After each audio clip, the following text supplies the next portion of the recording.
Sir चाहे joint replacement हो या कोई भी तरह का फ्रैक्चर हो या एनी स्पोर्ट्स इंजरी, रिहैबिलिटेशन का रोल कितना इम्पोर्टेंट है इन सब चीजों में? बिकॉज एज यू सेड कि सर्जरी के बाद तो ऑफ कोर्स मैं कुछ दिनों में सर ऑफिस या मेरे बिल्कुल, होऊंगा, बट बिल्कुल। Then rehabilitation is also a yes, very long process. We would like to know more about you on that. देखिए मैम, कोई भी अपन सर्जरी करते हैं तो आप देखिए उसमें स्किन भी थोड़ा काटते हैं, मसल्स भी हल्की कटेंगी। अब ये सब चीजें करने के बाद क्या होता है कि बॉडी उसको स्टिफ कर देती है, क्योंकि body as a protective mechanism उसको स्टिफ रखती है कि भाई कोई ट्रॉमा हुआ है बॉडी के साथ। तो सर्जरी भी एक टाइप का ट्रॉमा है बॉडी की।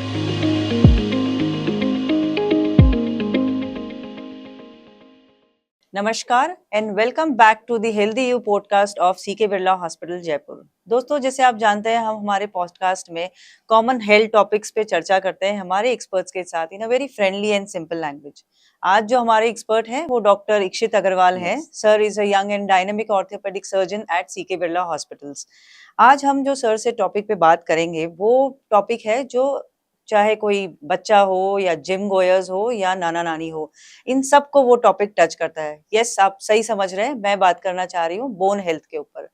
सो sir, first of all thank you for your thank you time ma'am, for thank you. Coming for us to this podcast. Thank you. Sir, अभी जो मैं आपसे पूछना चाह रही हूँ कि हम सब लोग बहुत हेल्दी लाइफस्टाइल की तरफ अवेयर हो गए हम्म, हैं। We all would like to stay healthy, stay active. तो बहुत से लोग सर स्पोर्ट्स में भी आजकल बहुत इन्वॉल्व हो गए हैं। Either it is a female, she is moving to Zumba. बच्चे हर तरह का स्पोर्ट्स प्ले कर रहे हैं। बट ये भी हमने सुना है कि सर स्पोर्ट्स इंजरीज भी बहुत होती हैं। बिल्कुल मैम। तो sir what are the common sports injuries जो हर एलिमेंट में आप मतलब you see and experience the patients, either it is dancing और इधर एनीथिंग, तो what is the common one? Ma'am देखिए, अगर अपन स्पोर्ट्स इंजरीज की बात करें तो अपनी जो कॉमनली हम लोग एनकाउंटर करते हैं, आप उनको दो कैटेगरी में बांट सकते हैं। एक होते हैं स्प्रेन्स और एक ओके। होते हैं स्ट्रेन्स, है ना। स्प्रेन्स क्या होते हैं मैम? लिगामेंट्स की जो इंजरीज होती है। And what are ligaments? Ligaments होते हैं जो बोन से बोन को कनेक्ट करते हैं, टिश्यूज। ओके। तो मोस्ट प्रॉब्ली जैसे आपने मोस्ट कॉमनली सुना होगा कि मेरे को एंकल स्प्रेन हो गया, राइट। मेरा पैर ट्विस्ट हुआ, मेरे को एंकल स्प्रेन हो गया। तो sprain is actually a ligament injury, जो आपकी बोन को बोन से कनेक्ट करते हैं टिश्यूज, उसकी injury. Okay. And second one is strain. Strain is a tendon injury. Tendon is something which connects a muscle to the bone. Okay. तो second cases के अंदर स्ट्रेन्स। तो ये दो टाइप की इंजरीज होती है मैम, जो स्पोर्ट्स इंजरीज के अंदर मोस्टली अपन देखते हैं। अब इन्हीं के अंदर क्या है मैम, कुछ स्ट्रेन्स होते हैं, इसके बाद टीयर्स होते हैं राइट। कि अपना टिश्यू ही फट गया, तो ओके। वो टीयर्स पे चले जाते हैं। तो मोस्ट कॉमनली तो अपन जो ज़्यादातर देखते हैं वो देखते हैं स्प्रेन। जैसे एंकल स्प्रेन हो गया, मेरे को राइट। नेक स्प्रेन हो गया, या मेरे को लोअर बैक का स्प्रेन हो गया, या मेरे को नी के अंदर स्ट्रेन हो गया, जैसे एसीएल लिगामेंट्स होते हैं, जी। तो वो स्प्रेन की कैटेगरी में आएंगे लिगामेंट्स। और जैसे रोटेटर कफ टीयर्स हो गए, रोटेटर कफ स्ट्रेन हो गया, तो वो आएंगे मैम स्ट्रेन्स के अंदर। सर मतलब it is nice that you got us to know कि किस तरह की स्पोर्ट्स इंजरी बिल्कुल। होती है, बट अब एक मन में डर होता है कि सर सडनली अगर हम्म। कोई स्प्रेन हो जाए या मसल पुल हो जाए, so what is the first aid I should do before going to a doctor, और क्या इग्नोर नहीं करना चाहिए मुझे? देखिए मैम, फर्स्ट एंड फोरमोस्ट तो हमारी बॉडी हमें खुद बताती है कि आपको इंजरी हुई है। कैसे बताती है? सूजन आती है, जिस पार्ट राइट। के अंदर अगर अपन को इंजरी होगी तो सूजन आएगी, पेन होगा, आप उस पार्ट को मूव करेंगे तो वो दर्द करेगा। तो ये बेसिक चीजें हैं कि हमें पता लग गया कि हमारे साथ कुछ हुआ है। हुआ है। अब सेकेंडरी कि हम क्या करें, जैसे अपन घर पे कभी ट्विस्ट हो गया एंकल, या जुम्बा कर रहे हैं तो जुम्बा के जो जहाँ पे कर रहे हैं वहाँ पे ट्विस्ट हो गया, तो क्या करें? तो इसमें मैम एक निमोनिक है जो हम ऑर्थोपेडिशियंस यूज करते हैं। That mnemonic is rice, RICE, okay. है ना, विच stands for rest, immobilise, compression या आइस पैक्स, और ई इज एलिवेशन। तो ये चार चीजें, जैसे अपन को इंजरी होती है तो अपन को उस पार्ट को सबसे पहले रेस्ट देना चाहिए। ऐसा नहीं है कि मेरे को दर्द हो रहा है मैं फिर भी डांसिंग कर रही हूँ या डांसिंग कर रहा हूँ, तो वो अपन को रेस्ट देना है उस पार्ट को। सेकेंडली अपन को उसके अंदर क्या है, थोड़ा सा आइस लगाना है, जिससे आइस से क्या होता है मैम, इन्फ्लेमेशन कम होता है, ओके। स्वेलिंग थोड़ी रिड्यूस होती है। तीसरा एलिवेट। एलिवेट किस लेवल पे? हार्ट से ऊपर। जैसे अगर मेरे को पैर में हुआ है तो अपन जनरली एक दो तकिए लगा लें पैर के नीचे, तो ओके। वो एलिवेट हो जाता है, तो जिससे थोड़ा सा स्वेलिंग रिड्यूस होती है, इन्फ्लेमेशन थोड़ा सा कम हम। होता है।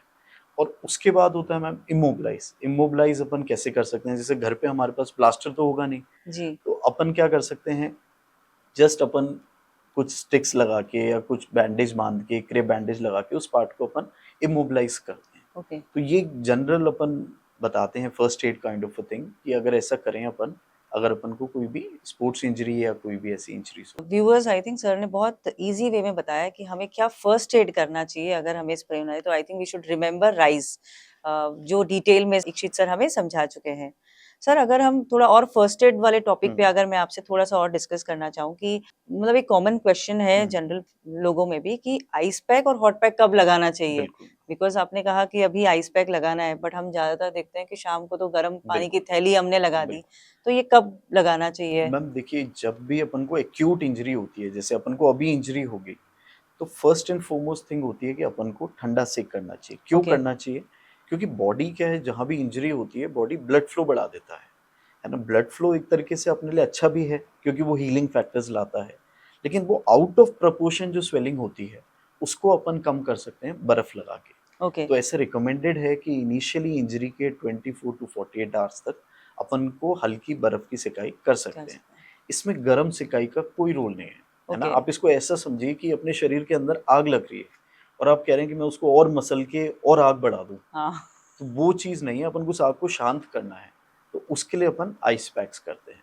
लेकिन जो क्रॉनिक केसेस होते हैं, जैसे किसी को लंबे समय से बैक एक्स चल रहा है, पेन्स चल रहे हैं, उन केसेस के अंदर हॉट पैक्स कहीं-कहीं जगह काम आते हैं, हर जगह वो भी काम नहीं आते मैम। सर, मीन्स अभी हम जब देखते हैं कि मेडिकल साइंस में there are lot of technologies come up. पहले sir, if I talk about few years back, around 10 years back I had a fracture, तब हम महीनों भर तक बेड पे रहना पड़ता बिल्कुल। था, मोबिलाइज नहीं होता था, तो उस फ्रैक्चर से ज्यादा ये स्ट्रेस लेवल रहता था हुँ, कि आप नॉर्मल लाइफ में कब आओगे। बिल्कुल। सो इन केस अब नए एडवांसमेंट सर क्या हो गए when it comes to fractures and these kind of short sports injuries? देखिए मैम, अगर अपन फ्रैक्चर्स की बात करें तो with the involvement in the medical field, हर फ्रैक्चर को अपन ट्रीट कर सकते हैं surgically, as well as non surgically भी कुछ फ्रैक्चर्स को अपन ट्रीट कर सकते हैं। लेकिन इसमें देखिए डिफरेंस क्या होता था कि अगर अपन बात करें आज से 10 साल पहले, किसी को हिप का फ्रैक्चर होता था तो वो 6 मंथ्स तक बेड रेस्ट पे रहते थे। ओके, अब अपन इतना प्रोलॉन्ग बेड रेस्ट अगर रखते हैं तो उसमें अपनी सेकेंडरी कोमोबिडिटीज बढ़ जाती है। जैसे अपने क्या बेड सोर्स बढ़ जाते बढ़ हैं, जाते हैं। चेस्ट अपना लंग्स की कैपेसिटी कम होने लगती है, तो अपनी लंग डिजीजेस बढ़ने लगी, सांस लेने में दिक्कत आने लगी मरीजों को। तो ये लॉन्ग लॉन्ग जो अपन पहले होता था कि सिर्फ प्लास्टर लगा के या ट्रैक्शन लगा के जो पेशेंट्स को अपन लिटा दिया करते थे, उन चीज़ से अब क्या है, सर्जिकली अपन पेशेंट को नेक्स्ट डे वॉकिंग कर सकते हैं। अगर पेशेंट को हिप फ्रैक्चर है तो अपन हिप भी रिप्लेस करके नेक्स्ट डे से मोबिलाइज कर सकते हैं। तो मोबिलिटी ऑर्थोपेडिक्स के अंदर बहुत आजकल मेजर फैक्टर प्ले कर फैक्टर। रही है, क्योंकि कोई नहीं चाहता मैम, हर कोई वर्किंग क्लास है। अब सबसे पहले किसी को फ्रैक्चर होता है तो उसको सबसे बड़ा डर रहता है डर कि यही मेरे को रहता है। छुट्टी लेनी पड़ेगी ऑफिस से, मैं ऑफिस कब ज्वाइन कर पाऊंगा। तो इस चीज़ के लिए मैम क्या है कि अपने पास बहुत अच्छे इम्प्लांट्स की क्वालिटी, जो आजकल इम्प्लांट्स अपन यूज़ करते हैं वो सिग्निफिकेंटली इम्प्रूव हो गई है। जो जॉइंट्स की क्वालिटी अपन यूज़ करते हैं वो भी बहुत सिग्निफिकेंटली इम्प्रूव हो गई है। फ्रेंड्स, हमने सर से अभी फर्स्ट एड के बारे में पूछा, स्पोर्ट्स इंजरी के बारे में पूछा। Now I think what I would like to ask sir about joint health. Sir, अभी हम देखते हैं कि शोल्डर पेन बहुत से बिल्कुल। लोगों को हो रहा है, and there is lot of confusion कि कोई उसको फ्रोजन शोल्डर समझ के लॉट ऑफ ऑल्टरनेटिव ट्रीटमेंट्स कर लेते हैं, और आइदर दे फाइंड कि सर्वाइकल पेन हम्म। है। तो इसमें हाउ डू यू डिफरेंशिएट कि ये पेन फ्रोजन शोल्डर है या सर्वाइकल पेन है? सो would you like to share us yes on this yes. thing? ये मैम सबसे कॉमन डिलेमा है कि ये शोल्डर पेन है या सर्वाइकल से पेन आ रहा है। देखिए, इसको डिस्टिंग्विश करने के लिए हम सबसे पहले पेशेंट से सिम्टम पूछते हैं। अगर पेशेंट बताता है कि मेरे को नाइट पेन्स है, मेरे को रात को दर्द होता है, जो Okay, मेरा पेन है वो एल्बो से नीचे रेडिएट नहीं करता, तो हम कैटेगोरिकली उसको शोल्डर की तरफ ज़्यादा इंक्लाइंड मानते हैं। okay, जो सर्वाइकल का पेन्स होता है वो एज अ रेडिकुलोपैथी होता है। रेडिकुलोपैथी मीन्स कि जो नर्व रूट्स हो रही हैं वो जिस डायरेक्शन में जा रही है, तो उसके अलोंग पेन होता है। पेन होगा। तो उसमें जो कैरेक्टरिस्टिकली पेन का पैटर्न होता है, वो पेशेंट को मतलब ऐसे शार्प शूटिंग पेन्स होते हैं, नर्व्स के अलोंग पेन होते हैं, टिंगलिंग सेंसेशंस होती है, नेक में भी पेन होता है, और वो कैरेक्टरिस्टिकली एल्बो से नीचे तक जाता है। ओके। तो ये एक मेजर डिस्टिंग्विशिंग फैक्टर जो होता है रोटेटर अपन जो एडिसिव कैप्सुलाइटिस जिसको आप लोग कहते हैं फ्रोजन शोल्डर, वो और सर्वाइकल का जो पेन है उसको डिस्टिंग्विश करने के लिए। और शोल्डर का जो मैम पेन है वो कभी भी नेक मूवमेंट्स के साथ एग्रीवेट नहीं करता। ओके। ये भी एक सेकेंडरी फीचर है इसका। शोल्डर का पेन बहुत लोगों को जो कंप्लेन होती है नाइट पेन्स की, कि हम रात को अगर इस गर्दन सो जाते हैं इस करवट लेके तो हमें पेनफुल होता है, तो वो चीज़ एक डिस्टिंग्विशिंग फैक्टर होता है। सर अभी हम देखते हैं कि people are more into sitting jobs, बहुत लॉन्ग सिटिंग्स होती हैं, तो ऑफ कोर्स उससे शोल्डर पेन भी होता है and there are other back pain problems, but एक कॉमन जो हमें दिख रहा है हिप पेन जो है, and I think people don't talk much about it कि मुझे हिप पेन की वजह से वो डॉक्टर के पास कभी नहीं जाता नहीं है। जाते मैं सो बिल्कुल। In what is that red flag कि अगर उसको ये परसिस्टेंट हो रहा है, and something about hip replacement जो इतना हम सुनते नहीं है and we don't know much about it. देखिए मैम, अगर अपन हिप पेन बात करें तो हिप जो यंग एज में हिप पेन का कॉज होता है, मोस्ट कॉमन जो पेशेंट्स के साथ हमारे साथ प्रेजेंट करते हैं उसको हम कहते हैं एवेस्कुलर नेक्रोसिस। ओके। देखिए पोस्ट कोविड क्या है, लोगों ने बहुत स्टेरॉइड्स वगैरह का इंटेक जी। किया, जिस कारण से क्या होने लगा है मैम कि जो अपनी फीमोरल हेड होता है, जो अपनी कूल्हे की हड्डी होती है, जो बॉल होती है, उसकी ब्लड सप्लाई खत्म हो जाती खत्म। है, जिस वजह से वो कूल्हे की हड्डी गलने लगती है। देखा गया है कि ये चीज़ें बहुत हाई डोज स्टेरॉइड जिन्होंने लिए, उनके पोस्ट स्टेरॉइड लेने के 2 से 3 साल बाद ये पेन स्टार्ट होता है। स्टार्ट। अब इसमें क्या, अगर पेशेंट हमारे पास अर्ली प्रेजेंट करता है तो हम हिप को बचा सकते हैं, लेकिन जिस स्टेज पे पेशेंट प्रेजेंट करे उसमें अगर हिप ही कोलैप्स पड़ा है, बॉल बिल्कुल ही गल चुकी है, तो उस केसेस में अपन रिप्लेसमेंट का ऑप्शन देते हैं मैम, टोटल हिप रिप्लेसमेंट। लेकिन ये पोस्ट कोविड सिग्निफिकेंटली बहुत बड़ा है मैम ये, और ये एक्टिव यंग इंडिविजुअल्स में ही देखा जाता है 20 to 40 ईयर्स ऑफ एज। अच्छा, it's very young then. Very young, very young. So I think sir the hookup इसमें ये है कि हम जितना जल्दी हो सके बिल्कुल इस मैम, पेन को न इग्नोर करके एक बिल्कुल एक्सपर्ट के पास हमें जाके इसको बिल्कुल ब्रीफ करना चाहिए, विच पीपल टेक इट कि ये कैजुअल बिल्कुल। क्योंकि मैम कैजुअल यंग एज होते हैं, अपन सोचते हैं ठीक है आज दर्द की गोली खा ली, खा लिया। कल ठीक है, कल ठीक रहा है, परसों फिर एक और खा ली। लेकिन ये जो आपके पास एक गोल्डन पीरियड है आपके राइट। हिप को सैल्वेज करने का, आपको बिल्कुल एडमेंट होके हर चीज़ छोड़ के डॉक्टर से विजिट करिए, डॉक्टर के पास जाइए, उनसे सलाह लीजिए। वो आपके एक्सरेज कराएंगे, एमआरआई कराएंगे, लेकिन अर्ली फेज में अगर अपन इस चीज़ को, अगर आपके जो चीज़ ओरिजिनल है हिप को अपन बचा सकते हैं। सर चाहे जॉइंट रिप्लेसमेंट हो या कोई भी तरह का फ्रैक्चर हो या एनी स्पोर्ट्स इंजरी, रिहैबिलिटेशन का रोल कितना इम्पोर्टेंट है इन सब चीज़ों में? बिकॉज एज यू सेड कि सर्जरी के बाद तो ऑफ कोर्स मैं कुछ दिनों में सर ऑफिस या मेरे बिल्कुल होऊंगा, बट बिल्कुल। Then rehabilitation is also a yes very long process, yes. तो we would like to know more about you on that. देखिए मैम, कोई भी अपन सर्जरी करते हैं तो आप देखिए उसमें स्किन भी थोड़ा काटते हैं, मसल्स भी हल्की कटेंगी। अब ये सब चीज़ें करने के बाद क्या होता है कि बॉडी उसको स्टिफ कर देती है, क्योंकि body as a protective mechanism उसको स्टिफ रखती है कि भाई कोई ट्रॉमा हुआ है बॉडी के साथ। तो सर्जरी भी एक टाइप का ट्रॉमा है बॉडी के लिए, ओके। क्योंकि अपन कोई भी चीज़ बॉडी को इन्फ्लिक्ट कर रहे हैं, पेन इन्फ्लिक्ट कर रहे हैं, तो बॉडी उसको सोचती है कि ये ट्रॉमा है, तो वो उसको स्पाज्म में रखती है चीज़ों को। और सेकेंडली अगर कोई फ्रैक्चर है तो अपन ने कोई स्लैब लगाया है या कास्ट लगाया है, तो उस कारण भी जो टिश्यूज़ हैं वो स्टिफ होने लगते हैं। उन फेजेस के अंदर मैम फिजियोथेरेपी, रिहैबिलिटेशन का बहुत बड़ा रोल होता है, ताकि अपन जो टिश्यूज़ की ओरिजिनल क्वालिटी है उसको अपन मेंटेन कर पाएँ। ओके। एक्टिविटी जितना अपन चाहे पैसिवली करें, फिजियोथेरेपिस्ट करें या आपसे करवाएं एक्टिवली, वो बहुत सिग्निफिकेंट रोल प्ले करती है। सर एक और चीज़ जो हम आजकल काफ़ी एक्सपर्ट्स ऑर्थोपेडिक सर्जन रेकमेंड भी करते हैं, and they create lot of awareness about a new word what I have just recently heard is, may be मैंने रिसेंटली सुना है सर, ओके, आप लोगों के लिए तो बिल्कुल वो बहुत कॉमन है, दैट इज जॉइंट प्रिजर्वेशन। तो ये क्या है सर जॉइंट प्रिजर्वेशन? एंड जैसे कि अगर हम अर्ली टाइम पे आ गए बिल्कुल तो maybe this would be a game changer for us as बिल्कुल। A patient who is planning for joint replacement.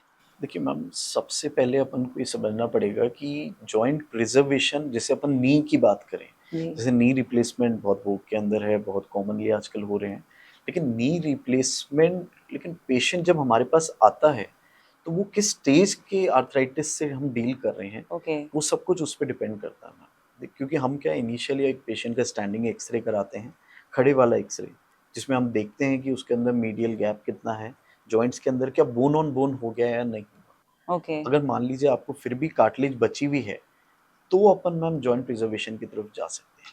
Joint preservation के अंदर कुछ इंजेक्शंस आते हैं, जो आपकी जो ग्रीस जिसको अपन कहते हैं, जो साइनोवियल वो फ्लूइड है, जो कार्टिलेज है, उन टिश्यूज को अपन बढ़ा सकते हैं उससे, ताकि ये डिजीज प्रोग्रेस नहीं करे। नहीं करे। अपन इसको सिर्फ हॉल्ट कर सकते हैं उस पॉइंट पे, ओके। अपन पीछे नहीं ले जा सकते।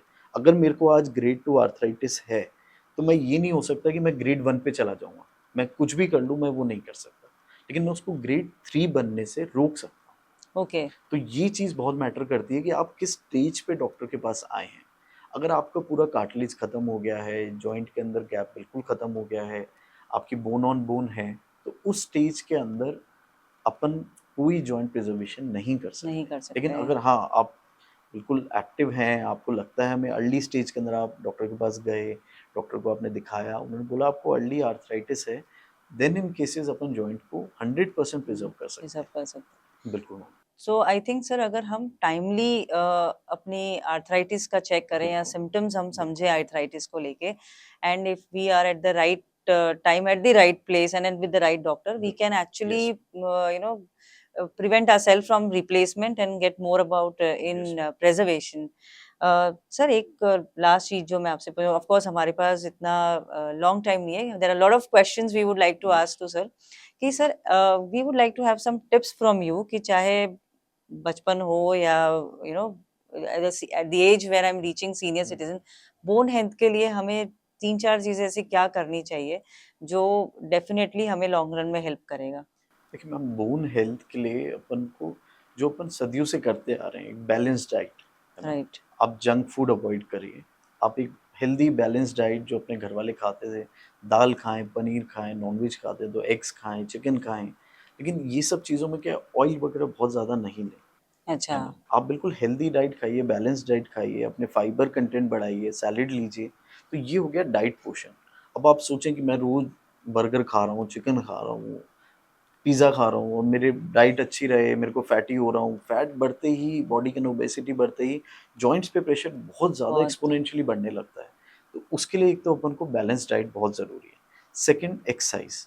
राइट। एक्सरसाइज के अंदर क्या, आप डेली वॉक करिए। अपन को बहुत कोई ऐसा कोई बहुत मल्टी ट्रेनर पर्सन नहीं चाहिए कि आप जिम जा रहे हैं, जिम के अंदर अपन को ट्रेनर हायर कर रहे हैं, वैसा अपन को कोई रिक्वायरमेंट नहीं है। अपन एक हेल्दी लाइफस्टाइल के अंदर सुबह शाम डेली 1 से 2 किलोमीटर वॉक करें, हेल्दी लाइफस्टाइल लीड करें। बहुत ज़्यादा ऑफिस आवर्स जैसे होते हैं, बैठे रहते हैं, तो उसमें बीच बीच में आप ब्रेक लीजिए। ब्रेक मैं लीजिए। सबको कहता हूँ कि अगर आप जैसे चेयर पे बैठे हैं, तो आपका जैसे डेस्क जॉब है, आप पूरे टाइम लैपटॉप पे लगे हुए हैं, तो अपना हाफ आवर 1 आवर के बाद आप खड़े होइए, थोड़ा बॉडी को स्ट्रेच करिए, स्ट्रेच। थोड़ा छत देखिए, थोड़ा पीछे की तरफ एक्सटेंड करिए। तो इनसे आपका क्या, मसल बैलेंस बहुत इंप्रूव होगा। नहीं तो आप पूरे टाइम नीचे आके झुक के बैठे हैं, तो उसमें सिर्फ फ्लेक्स होता रहेगा मसल। तो मैम यही 2 चीज़ें हैं, कोई ऐसा और कुछ भी नहीं है ऐसा कि रॉकेट कोई साइंस। कोई ऐसी आई थिंक रॉकेट अगर साइंस हमारे नहीं है। एचआर डिपार्टमेंट अगर इस वीडियो को देख रहे हैं, देन आई थिंक बिल्कुल। उनको सर की टिप्स को याद है कि स्टाफ को बीच बीच में अलार्म दे दे कि वो बिल्कुल उठे मैम, बीच लेना में। चाहिए मैम, बिल्कुल। नहीं तो क्या मैम, 2-2 3-3 घंटे तक आप बस अपनी डेस्क जॉब पे There's- लगे हैं, फिर उठ रहे हैं तो अरे मेरे यहाँ कमर दुख रही है, ये हो रहा है। तो ये सब चीज़ें तो सर, आप आपके लोग जब लॉन्ग ओटीज करते हैं तो बिल्कुल, what kind of exercise you guys do, because मैंने देखा है ओटीज कितनी बार 4-4 बिल्कुल। 5-5 घंटे। मैम तो चलते सर, हैं, व्हाट बिल्कुल। ऑफ वार्म अप चीजें क्या करते हैं मैम सर देखिए, आप? हमारे तो क्या फील्ड ही छेनी हथौड़ी वाले है, तो हमारे तो पूरा बॉडी वैसे ही चलता रहता है। हमें क्या बहुत ज़्यादा करने की ज़रूरत नहीं पड़ती, लेकिन फिर भी हम क्या करते हैं, स्ट्रेचेस करते हैं, बैक एक्सटेंशन करते हैं, थोड़ा नेक की मूवमेंट्स करते हैं, ताकि थोड़ा-सा बॉडी को लगे कि हाँ, थोड़ा मूवमेंट है। है। क्योंकि एक्टिविटी से ही लाइफ है मैम। आप जितना एक्टिव रहेंगे, उतना ही आपकी लाइफ बेटर रहेगी। Thank you, Ikshit sir, so much thank for you ma'am. sharing with us some questions which were very, very tricky for us in a very, very simple and yes. understandable language. तो friends, अगर आपको छोटे से दर्द से लेके fracture या joint problem है, so we would request, don't do lot of search on online and take your own treatments. Please reach to an expert, and we'll be here to answer all your queries. You may reach to us on 735-717717, and we'll be back next time with more interesting topic. Thank you so much. Thank you so much ma'am. Thank you.